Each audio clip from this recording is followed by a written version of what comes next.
Good afternoon and welcome to the City of Casey Council meeting on the 15th of August 2023.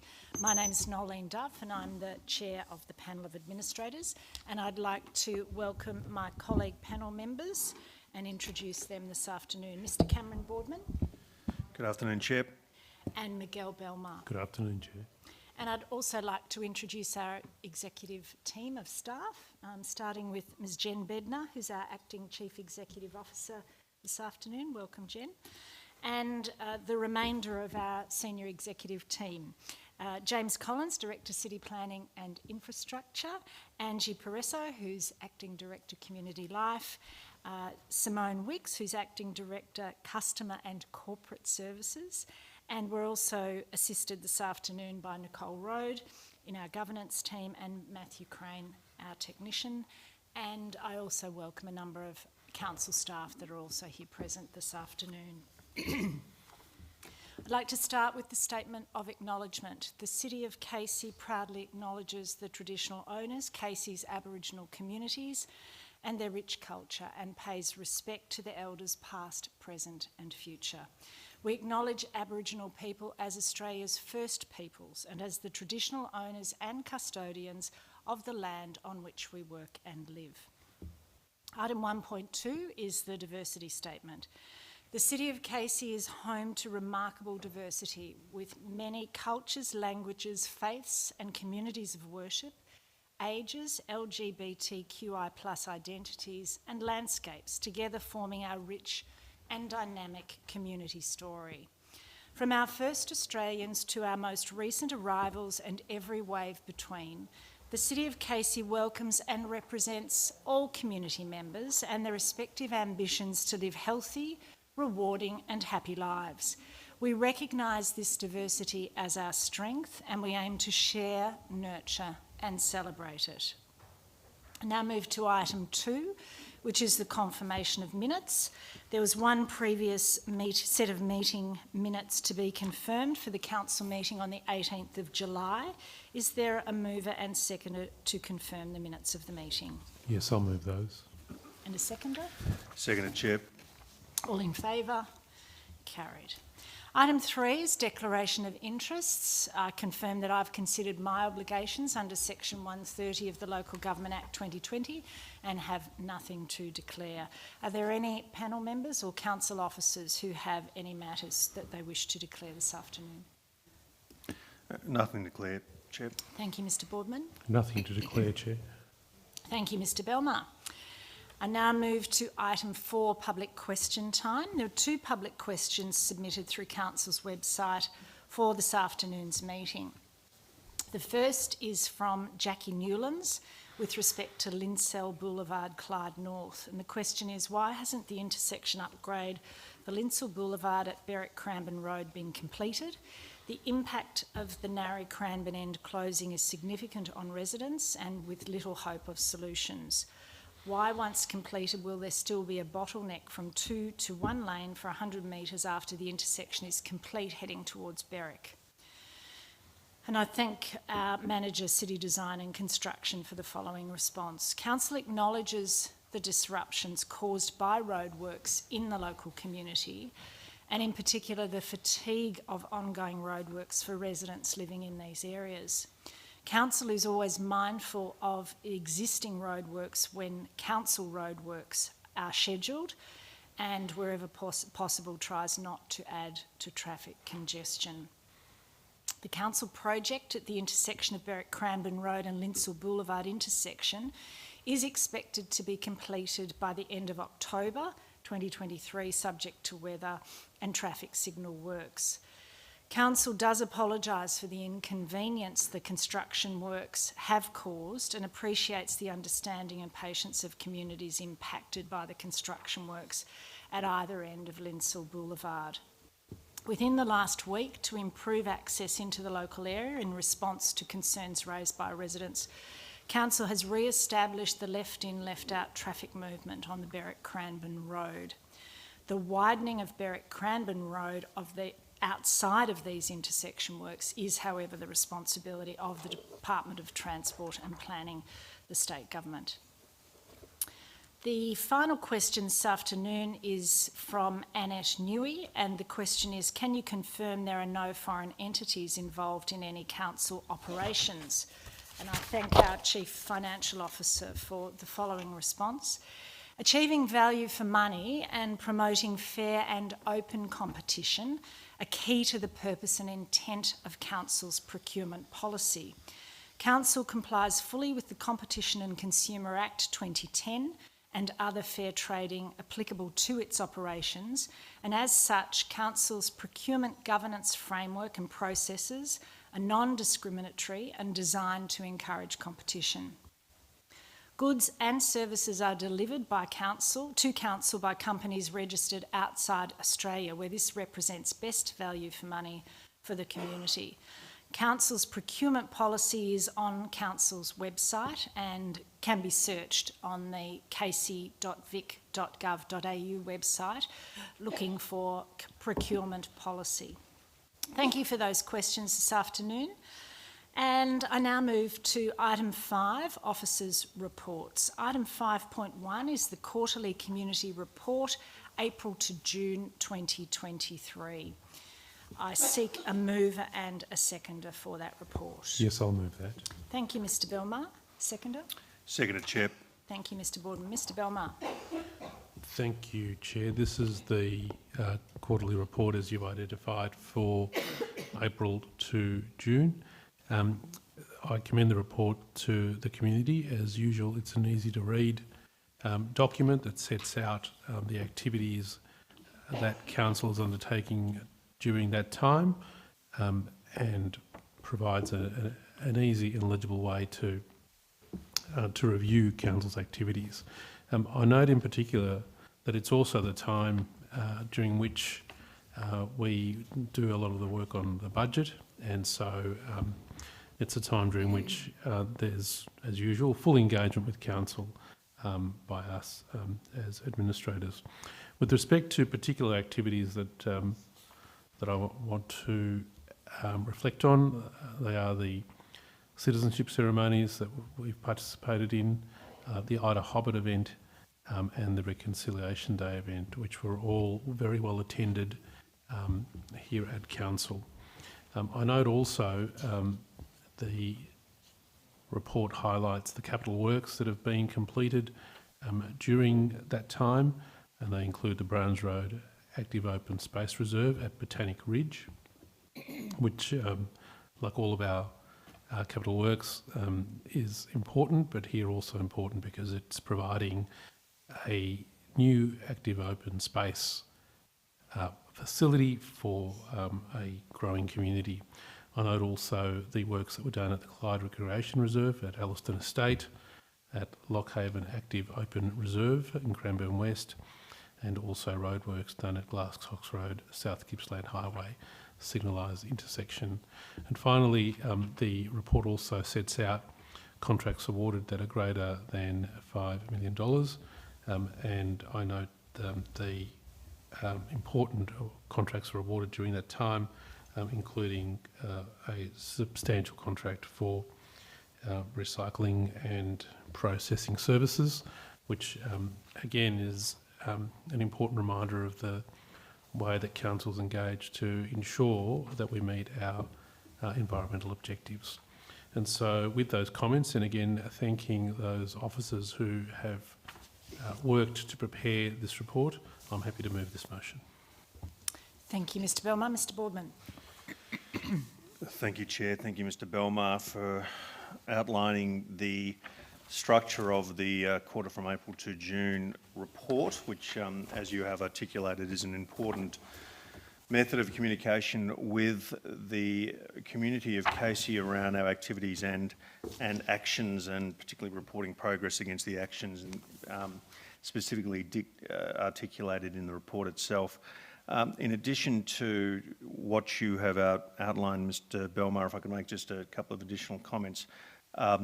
It did coincide with our strategic and budget planning phases, and there was 3 significant initiatives that influenced our strategic planning during this phase. One, of course, was the Bunjil Place Precinct Concept Master Plan, which we adopted at a council meeting during the period of reporting, and that was endorsed following significant community consultation to identify possible land use alternatives and future planning considerations for this precinct, which is a vital municipal piece of infrastructure and something which we are quite proud of, its progression and the concepts contained within that. It was also worthwhile noting, Mr Belmar, that it was also the period that the new Connected Libraries Corporation and trading entity was formalised. There was over 750 responses from the community in regards to that, and I have previously acknowledged your chair of that new entity and your chair during the restructure aspects of the corporation, which again include predominantly during this reporting phase, and it should be noted that that has undoubtedly delivered a much more positive result for the community of Casey. And there was also three issues of significant community engagement which have been matters that we have discussed extensively in this format, and one that will continue to be of significant importance to us as administrators and to the organisation as a whole. And they were, of course, the Casey Aquatic and Leisure Facility Survey, which involved future planning around Doveton and our overall aquatic strategy. The Casey Coastal Framework Survey, which is incorporated into a number of state planning considerations and localised issues concerning the coastal communities to the municipality safe, and also the reserve name poll for the new Chulian estate to look at potential Indigenous names that were appropriate to the new recreations names accordingly. So there's a lot of information in this quarterly report, and I think that we have capitalised on our progress and reported that adequately, not just consistent with our statutory obligations, Chair, but also consistent with what community expectations are. And in addition to Mr Belmar's comments, if I could also highlight to the community that this does provide a valuable degree of information on all of our progress against capital works, strategic actions and other initiatives, and does provide a good point of reference to the community to monitor progress, which we do talk about consistently in this format. So with those words, I'm happy to second the recommendation as put. Thank you very much, Mr Boardman, and thank you for your comments. I note that you have highlighted the community engagement activities, but I think one of the interesting statistics in the quarterly report is the number of people that have engaged with the Casey Conversations page, which is almost 12,000 people and a total of almost 1,400 community feedback submissions. So that's quite significant in terms of the engagement opportunities that you've highlighted in your report. I'll put the motion to the vote. All in favour? Carried. Item 5.2 is Open Space Mowing Services Contract 0777. Do I have a mover and a seconder for the report?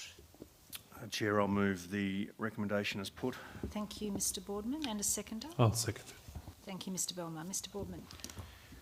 Chair, there is a suite of confidential documents underpinning and supporting this recommendation. Due to the fact that the community may be interested in noting that this is a contract in the order of $76 million over an 8-year period. So it is substantial. It is one that is completely justified in being brought to our attention for consideration and for approval. It is also dealing with an issue that has been subject to significant community feedback and at times justifiable complaint over the last few years, particularly during the COVID period. And the background is that members of the community may be aware that there was a procurement process, a public procurement process for the open space maintenance services previously in 2021, which we did decide upon, and we did award a number of contracts at that time. During that time, subject to lockdowns and other procurement and supply chain and particularly human resources related challenges, the original contractor who was awarded the contract in 2021 was unable to continuously meet expectations, predominantly conform to the requirements of the contract and also to meet community expectations, which was something that we received via feedback from the community through a range of channels, loud and clear. And in fact, I think Chair, that at many council meetings during that period we were receiving public questions. There was certainly a lot of feedback on Casey Communications and Casey Conversations and through other formats directly to council officers around dissatisfaction from the community in the performance of that particular contract. We don't point the blame specifically at the contractor. There was some challenges that were out of control of those contractors specifically, but it has resulted in a new open tender that went through quite a significant public advertising and community consultation and briefing process, and one that has resulted in awarding of 5 new contractors over the 7 geographic zones that we have identified and articulated in the council report. So this is a contract for up to 4 years to be determined based on performance whether extension for a further 4 years will be granted. The names of the successful tenderers out of the 12 companies who expressed interest and subsequently provided full tenders to the procurement exercise have been listed in the recommendation, and the recommendation is calling for us to approve the Chief Executive Officer to execute the contract commensurately. Having reviewed the officer's report, the veracity and compliance of the procurement exercise against our policies, and taking into consideration all of the principles that you articulated, Chair, in your answer to the second public question, I'm satisfied that the process has been conducted vigilantly, completely consistent with the policy guidelines, represents value for money, and also addresses the community concerns around the maintenance of our parks and gardens, including mowing of grass, trimming of grass hedges, maintaining paths and hash stand areas, spraying of grass surfaces, spraying of weeds, and spraying of curb and channels, including driveways. I do thank those companies that have provided input into the procurement exercise. I do congratulate the companies that have been awarded the contracts, and due to the significance both in value and community expectation of the contract, we will be monitoring progress over the duration of the contract term itself. And with those words, I will support the recommendation as put. Thank you, Mr Boardman. Mr Belmar. Thank you. Thank you, Chair, and thanks, Mr Boardman, for those extensive comments. I just want to add my comments with respect to my satisfaction that I've considered the documents. I'm aware that there were 12 companies that answered the invitation to tender. I note with great interest that the Age newspaper is still used on a Saturday for advertising these tenders, and I am grateful to all council officers who have worked in what is in many respects an innovative way of dealing with the fact of the size of the city of Casey, and the fact that having one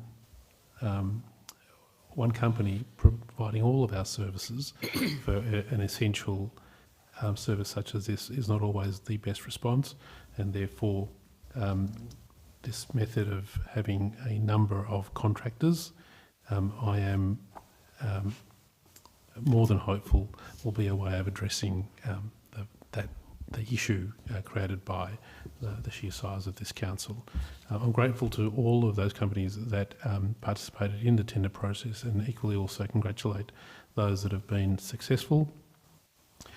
As Mr Boardman has indicated, this is a very large project cost over the 8 years, but I note that with respect to the documents with which we've been briefed, that there's been a budget allocation for 23-24 in the operational budget, and this will be reviewed and adjusted on an annual basis, so that, as has been identified by Mr Boardman, I am absolutely confident that this is not a set and forget agreement, and will be reviewed on an ongoing basis. And with those comments, I'm happy to second the motion.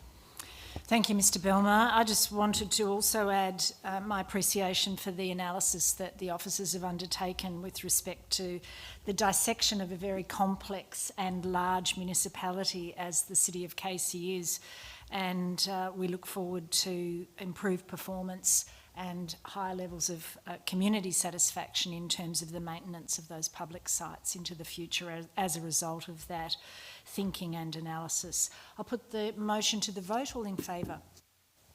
Carried. Move to item 5.3, section 11A, instrument of authorisation under the Planning and Environment Act 1987. Do I have a mover? I'll move this, Chair. Thank you, Mr Belmar. And a seconder? Seconded, Chair. Mr Boardman. Mr Belmar, would you like to speak to this item? Thank you, Chair. I'll speak to this briefly. This is a procedural motion that comes to us because of the requirements under the Planning and Environment Act that we as a council, together with the power of our CEO, delegate power to particular officers to make decisions on behalf of council and to exercise their independent expertise in arriving at those decisions. I've considered the documents and am confident that all the necessary statutory work has been done to ensure that we are in compliance with the Planning and Environment Act of 1987. And as usual, I thank those officers that do this fundamental work in ensuring that at all times when council makes decisions, it is making those decisions under the appropriate law, and that the people exercising the power have got the authority to do so. And with those comments, I am happy to move this motion. Thank you, Mr Belmar. And Mr Boardman? Thank you, Chair. As Mr Belmar has articulated, is a procedural, statutory-based recommendation, one that does come to us with great frequency, and I also place on the record my appreciation to council officers who have statutory obligations under the Planning and Environment Act to meet both our regulatory requirements and community expectations, and to acknowledge the high level of work that we are currently faced with considering the environment that we're working in. So I do support the recommendation as put. Thank you, Mr Boardman. I'll put the motion to the vote. All in favour? Carried. Now move to item 5.4, the IBAC Operation Sandon. Do I have a mover and a seconder for the report? Chair, I will move the recommendation as put in this report. Thank you, Mr Boardman, and a seconder. I'll second it. Thank you, Mr Belmar. Before I invite Mr Boardman and Mr Belmar to add any comments, I just wanted to make a number of highlight comments with respect to the tabling of this report. It is, in many ways, for the organisation, a conclusion of some 7 or more years of concerns and issues with respect to the planning, decision-making and governance of the City of Casey, and it is in fact the reason why there are 3 administrators here and not an elected council.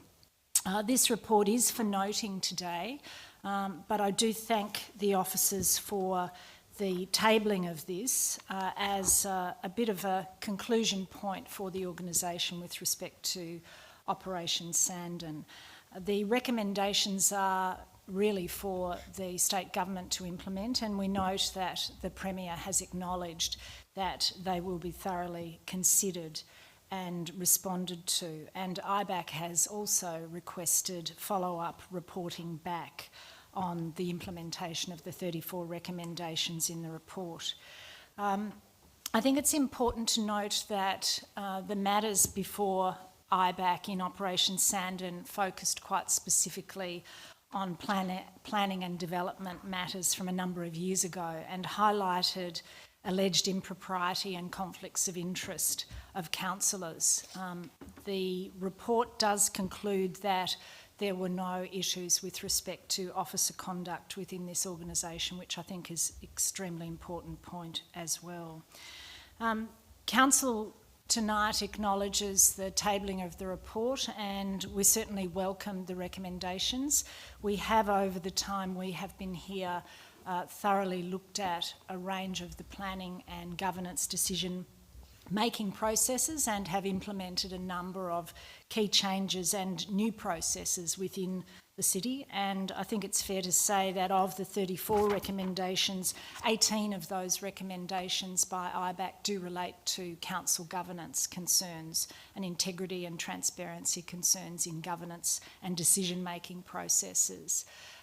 It's a broader set of recommendations beyond the City of Casey, and I think it's fair to say that the local government sector across the state are now focused and looking at these issues, and will be keen to understand and hear from the state government the directions that they will set in this regard. I think it's also important to note that this council is very committed to ensuring that there's strong integrity in our existing processes and decision-making processes in particular. And we will continue to look at and work with the recommendations and analyse our processes ahead of any future direction to ensure if there is improvement that can be made, that we will most certainly look at that and implement it. So thank you for the opportunity to make a few comments. I invite my colleagues if there's any further you'd like to add. Mr Boardman. Chair, I don't propose to make any additional comments beyond your comments, except to acknowledge that I've received a copy of the report. Obviously it's a public document, and in the process of working through this, it does make, in the parts that I have read to date, very sober reading. The conduct of some individuals, and we do stress again that this is not council officers, this is council laws and parties related to some council laws. The conduct of those individuals is, from my interpretation, unconscionable. It is inexplicable in the circumstances. It goes against all of the traits of good governance and responsibility in public office.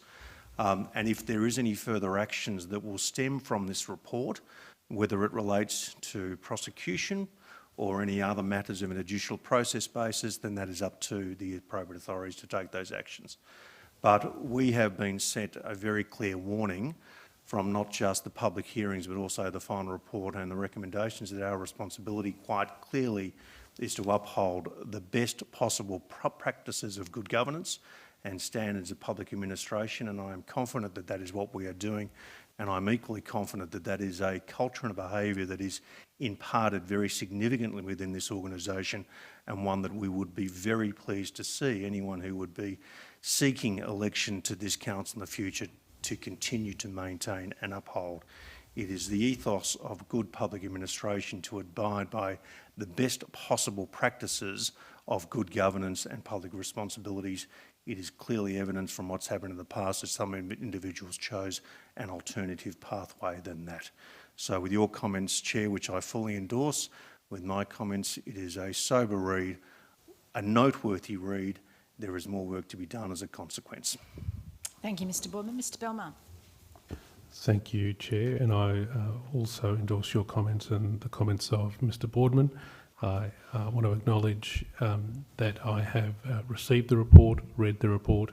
To echo Mr Boardman's words, it is sobering reading, and I want to assure the community that good governance and good public policy is what will continue to drive us at all times in our work at council. I acknowledge that there is work to be done by the state government in addressing the recommendations, and I do look forward to those recommendations and to potential changes in the local government space. And with those comments, I am happy to note that we have received the report. Thank you, Mr Belmar. I'll put the motion to the vote. All in favour? Carried. Thank you. I'll now move on. That's the conclusion of officer reports this afternoon, and I'll move to item 6, which is consideration of reports of committee. And I note the record of discussion as listed in the agenda papers. Item 7 is petitions, and there's one petition for this afternoon's meeting, and that petition is a request for a change of meeting time for this meeting. from 4 p.m. to a time when more residents can attend. The recommendation is the petition be noted and referred to the Manager Communications and Corporate Governance, who will coordinate a response on behalf of Council. Can I have a mover and a seconder to note that recommendation? I'm happy to move. Thank you, Mr. Belmar, and a seconder. Seconded and noted. Thank you, Mr. Boardman. All in favour? Carried. Item 8 is late reports. There are no late reports. Item 9 is urgent business. There is none. And there are no confidential matters to be considered in closed council at item 10. So that leaves me the opportunity to simply close the meeting and thank those that have been present this afternoon for their attendance and those listening online. Good afternoon.